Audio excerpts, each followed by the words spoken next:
Welcome, Minecrafters! Today we're going to review the flush piston door.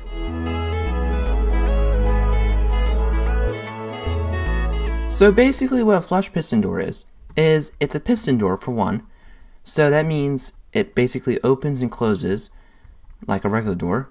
But with this one, it's a bit different because it doesn't appear to be a door.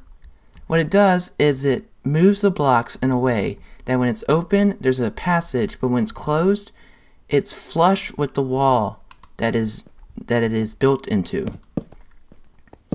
Which that means it's flat. You can't tell that it's there unless you open it.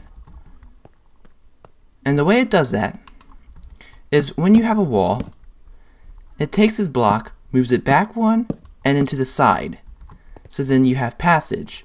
And then when it closes, it moves this block forward one, and then into the wall. And it accomplishes this a lot like the double piston extender did. So first it powers this area, which does nothing. Then 2 ticks later, it will power these pistons. These bottom ones will extend because of quasi-connectivity. And then when it does that, these move here, and then they get powered by this redstone up here.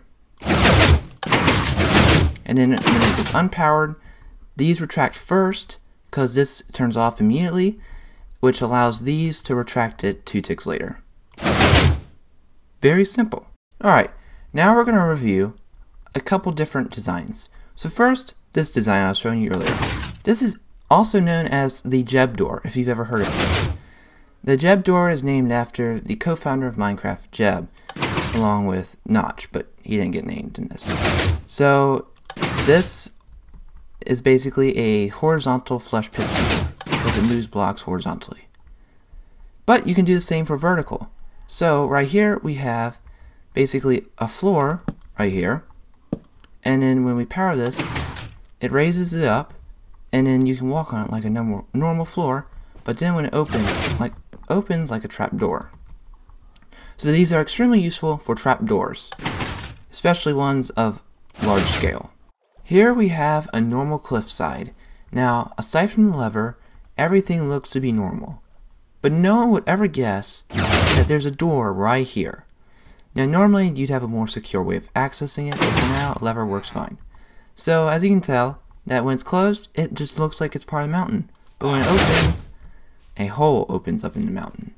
And you can walk in, do whatever you want, and then you can also trap people.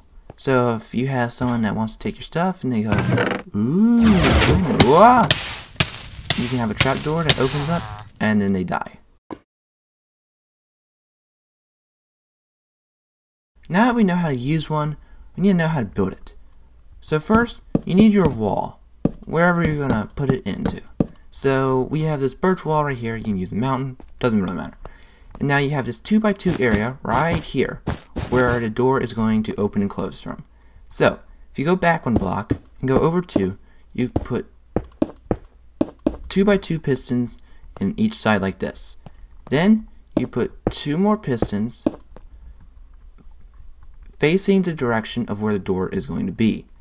And they're going to be on these back pistons. Then you put the same material right here. So it's all in one big cube, 2x2x2 cube, like that. Next, we make this like bracket shape with wool or whatever you want to use. And then you put 2 redstone dust in the center, 2 repeaters, both set on 2 ticks, or 3 or 4. 2 is the fastest. Do not use 1, it'll break itself. Then you put 2 more redstone here, and 2 more redstone dust there, and then you want to power these 2 redstone first. So you could power this one or this one. If you power these, it won't work. And there you go, a horizontal flush piston door. Now we move on to a vertical one. So we're going to do basically the same thing we did with the horizontal, just a little bit differently. So we have our floor, break 2 here, and then we put 2 pistons 2 away, and then we make these 2x2 sections of the 2 pistons and the piston facing where the door is going to open and close, like we did with that. Finally, the redstone. This is a bit different, but uses the same technology. So you put the 2 redstone dust here, 2 repeaters set to 2 ticks, and then you just have them power into these blocks. Then you power one of those redstone, and then there you go. You got a vertical flush piston door. I hope you enjoyed today's episode on the flush piston door. In Understanding Redstone, what I want to do is I want to break down these contraptions so you can fully understand them and then use them to the best of your ability. Because once you understand contraptions like these, you can make your own designs and stuff instead of just having to look up on YouTube and go, that's a nice design, but I can't fit it into my house or whatever I'm making. So once you understand the fundamentals, you can customize it and do what you want. And this will open up a lot of possibilities in the redstone field. So I hope you enjoyed this episode, and tune in to next episode of Understanding Redstone.